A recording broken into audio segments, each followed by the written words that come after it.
Yo, what's up guys mga kamashpit? Kamusta kayo lahat? Ako nga pala si Miko Mosh and maraming salamat sa pag-click at panonood ng video ko na to. And guys, di ako magsasawang sabihin sa inyo na na-appreciate ko kayo. Grabe, sobrang nakakatawa and nakakataba ng puso na may nanonood, na may nagre-recommend ng mga kanta and banda na gusto nila, no? Sarap sa feeling.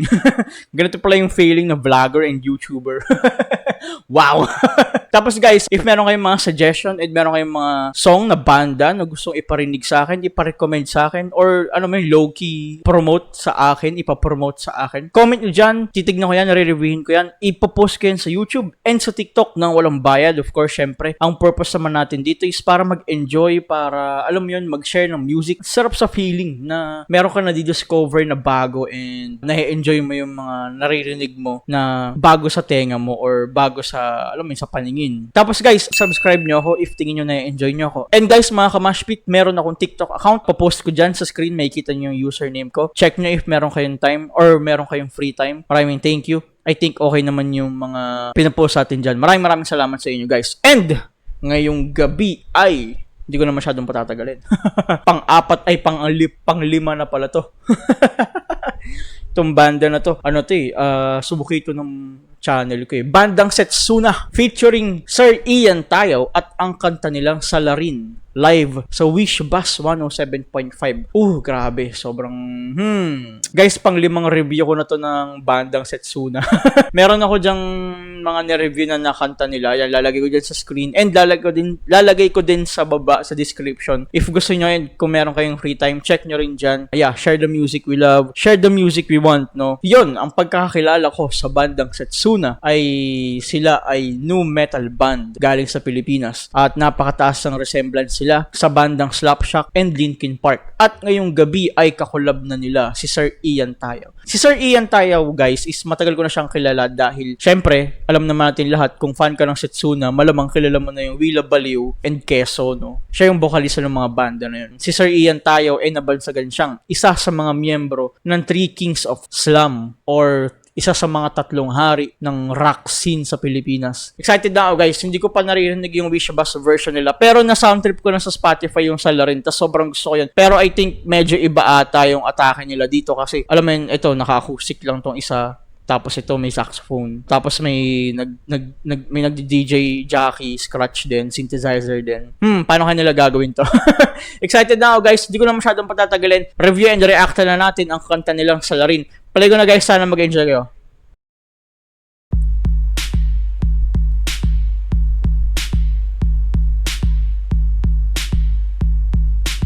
Wish 1075.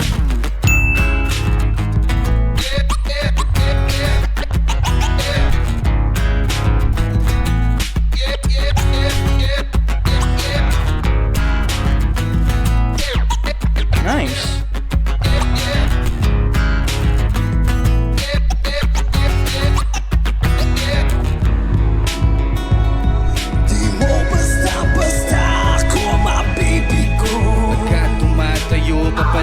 Ilang beses mataliso.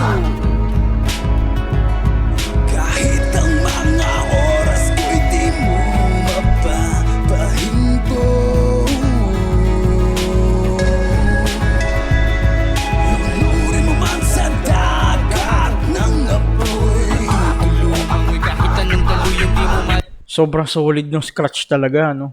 God damn! Whew. Although yung Willa Baliw, tsaka yung Queso, I think isa din sila sa mga nag-pioneer ng scratch, no, sa rock scene ng Pilipinas. Pero yung Setsuna para silang upgraded ng everything.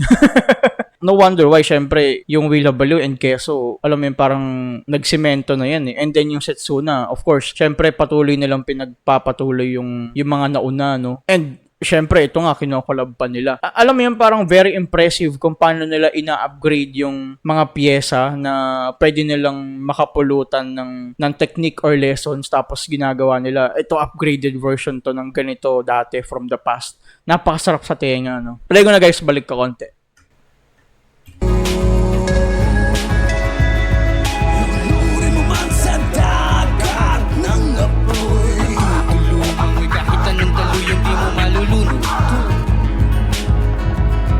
Kahit ang panaginip ko'y di mo mapapaganto.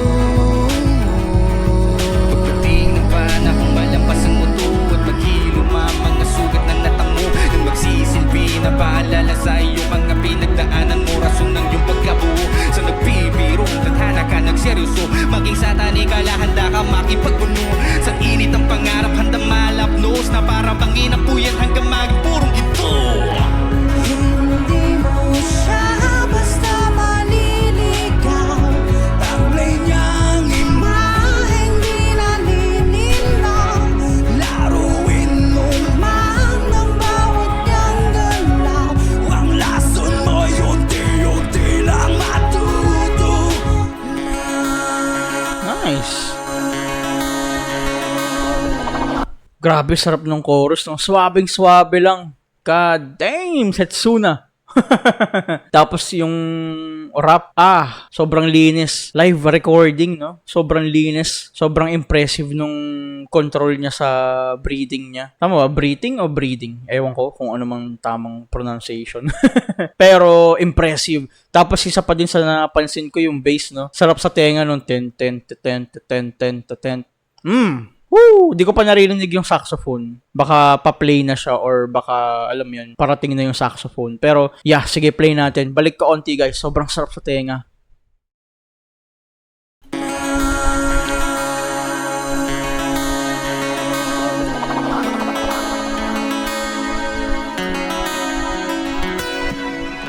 Hayaan mo silang tumayo sa sarili nilang paa. Silang masipag magtulong-tulungan. Hayaan mo masunog sa sarili nilang kulungan.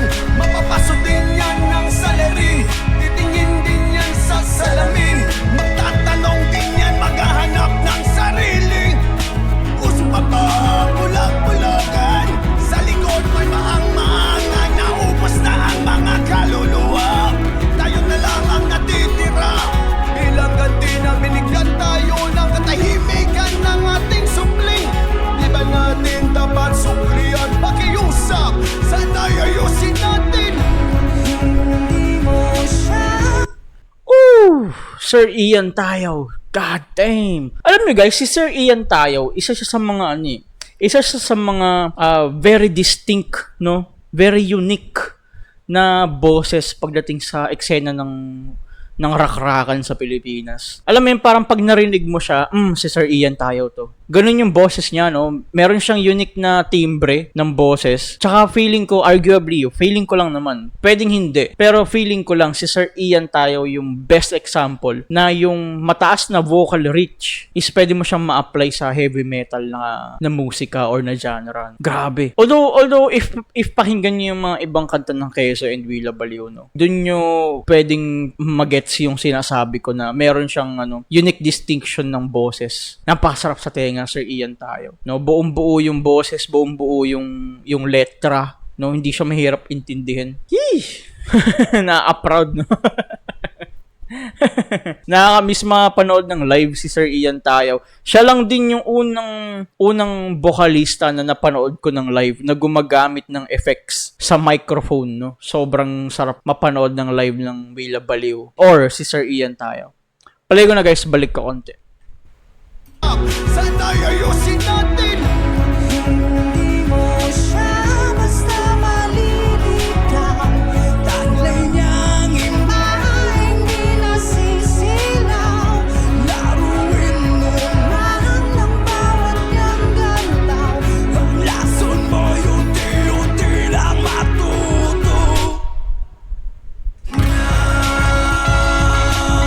Tsaka yung nice saxophone yun ah.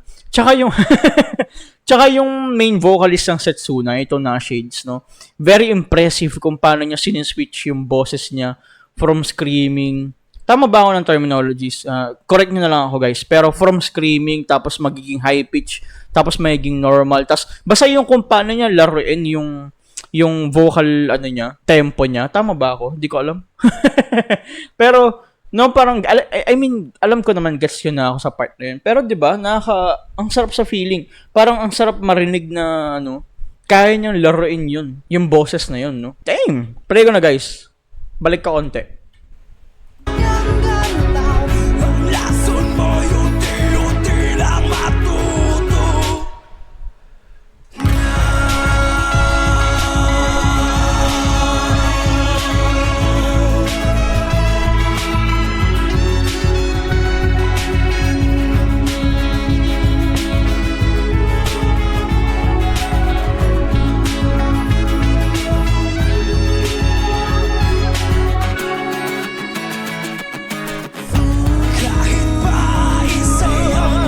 bridge part.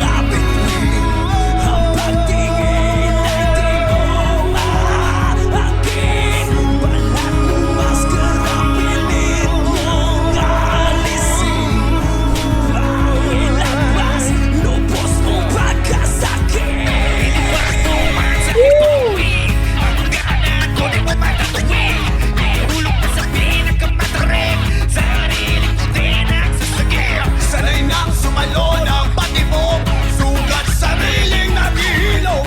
Hindi mo siya basta maliligaw.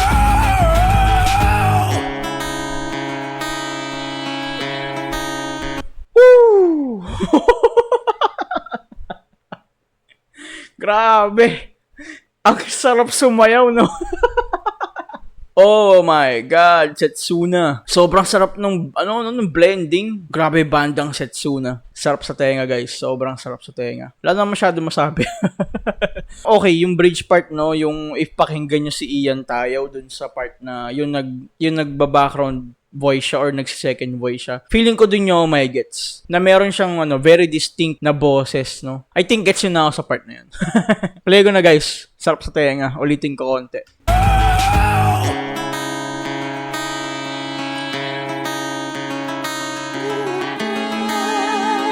You know?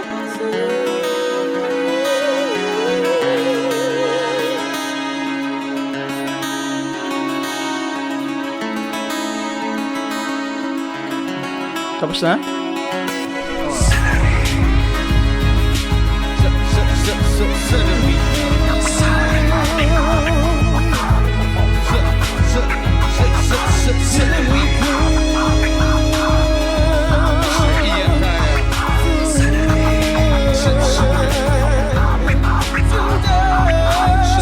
Wish Cruiser on Wish 1075.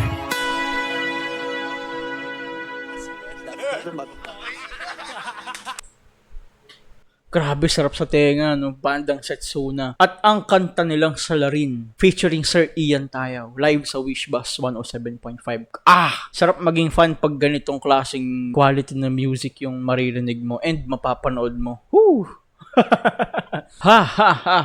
So yun guys, di ko na masyadong patatagalin. Muli ako nga pala si Miko Mosh. Maraming salamat sa pag-click at panonood ng video ko na to. Hindi ako magsasawa na sabihin na na-appreciate ko kayo sobra. Guys, kung meron kayong mga request na song or banda, comment nyo lang dyan sa baba. Popost ko sa YouTube, re-reviewin ko and re-reactan ko. And popost ko rin sa TikTok, of course. And guys, subscribe nyo ako and follow nyo ako sa TikTok. If meron kayong free time, check nyo doon. So yun guys, kita tayo sa next episode. Bye-bye.